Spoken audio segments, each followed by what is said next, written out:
On est ici dans l'église Marie-Reine de la Paix de la paroisse Jésus Lumière du Monde à Pierrefonds, dans l'ouest de Montréal. C'est une paroisse très dynamique, paroisse bilingue, anglophone et francophone, avec environ 350 jeunes inscrits en catéchèse dans les deux langues, des messes célébrées dans les deux langues également, et parfois bilingues. C'est une paroisse qui est dynamique, je le disais, mais aussi dans son activité sociale auprès des jeunes, dans sa présence auprès des jeunes, et étrangement, selon certaines paroisses du diocèse, dans la présence des jeunes à l'Église. Ils sont là et on les voit. On les invite, à la messe du dimanche matin, ils sont présents.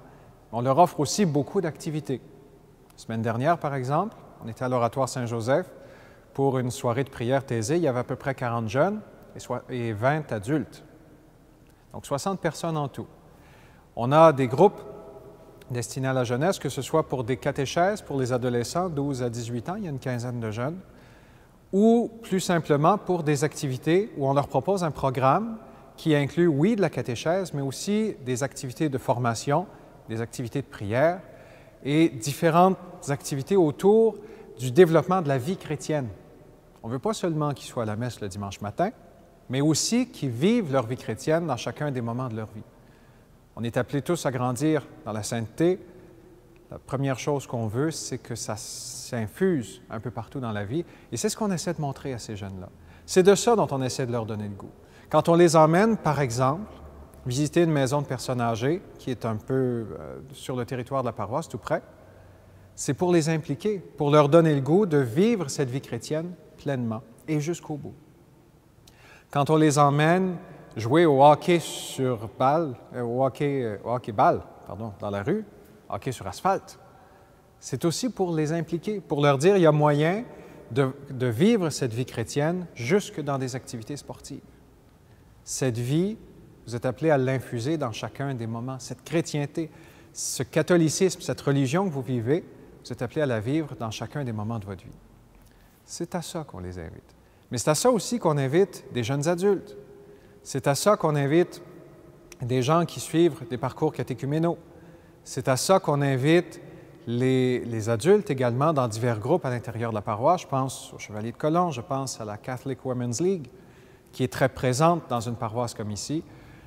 Je pense également à différents groupes de prière, des groupes de partage biblique. Il y a des groupes de prière ou de méditation qui ont lieu dans différents endroits dans la paroisse.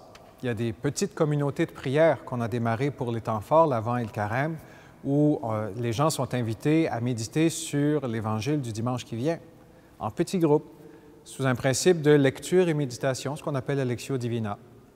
Ils sont appelés à le faire simplement pour que cette vie évangélique devienne la leur, pour qu'ils puissent s'imprégner de l'esprit d'Évangile qui n'est pas vécu seulement à la messe du dimanche matin, mais aussi dans toute leur vie. Ici, dans la paroisse, on est une des seules dans l'archidiocèse de Montréal à avoir à temps plein une coordonnatrice de ce qu'on appelle la mission auprès des jeunes. Donc, la mission jeunesse pour surtout les adolescents, les 12-18 ans, mais un peu aussi les jeunes adultes. C'est une des paroisses, je le disais tout à l'heure, très dynamique, où on essaie d'organiser un paquet d'activités. On est ici dans le bureau qui sert à la mission jeunesse, mais qui est également mon bureau. C'est pour ça qu'il y a, par exemple, le drapeau qui a été apporté aux dernières Journées mondiales de la jeunesse. On a toute une organisation avec un paquet d'activités où on invite, comme je disais un peu plus tôt, les jeunes à développer leur vie chrétienne, mais dans tous ses aspects.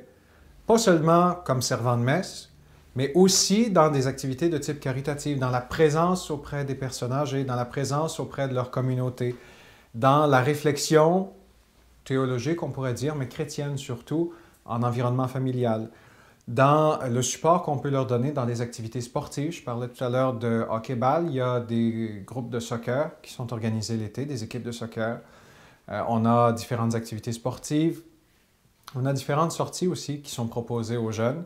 Sorties de prière dans des églises, des camps pour les confirmations et d'autres activités qu'on aura. C'est différents donc, types d'activités par secteur, catéchèse, vie communautaire, évangélisation, justice et service, développement du leadership des jeunes, Ce qu'on appelle du pastoral care, c'est la présence auprès des personnes âgées ou dans les familles ou dans les maisons. C'est un peu toute la vie chrétienne qu'on essaie de développer avec des objectifs de formation sous chacune de ces activités-là, des initiations à la prière dans tous les milieux possibles, par exemple avant une partie de hockey ou pendant, quand il se passe un événement, avec également des initiations à différents types de prières, une journée thésée ou une activité thésée comme celle dont je parlais tout à l'heure, et différents autres moments de leur vie où ils peuvent apprendre à vivre vraiment chrétien sous un principe de charité, sous également les principes où ils développent leur sainteté personnelle,